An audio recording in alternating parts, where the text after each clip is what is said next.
Bigil na utok ang propesya ni Simeon kay sa iyang sinabihan si Maria. Kuya, ang aking ini sinadaga para sa pagkapadungkan at yung pagbangon ng dakol sa Israel.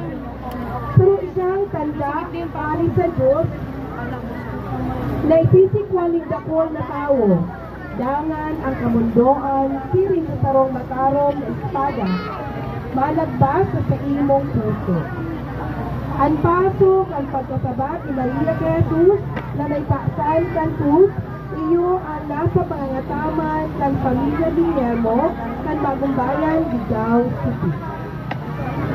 Ang ika-22 na paso, iyo ang pagtabang ni Simon Sereneo kay Jesus na pagpasan kan krus. Kan iniluwas nida sa Jesus halin sa palasyo, nasabatan nida ang sarong taga.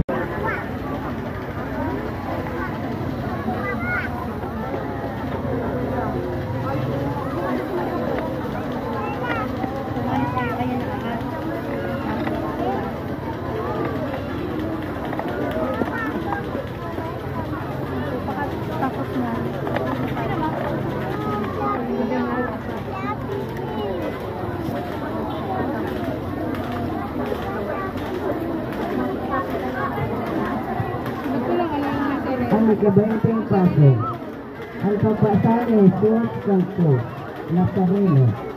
Pagkatapos na ipalampak at yung sinisyahan, itinaon ni Pilato si Jesus ko sa inda, maning ipako sa krus.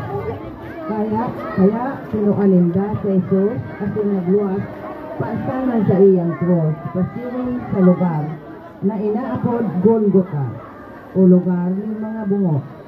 Lumay pinakuminda si Jesus sa krus. Ang imahen ka Nuestro Padre Jesus Nazareno, iyo ang nasa pangataman kang pamilya Pirata kang kalsada Ligao City.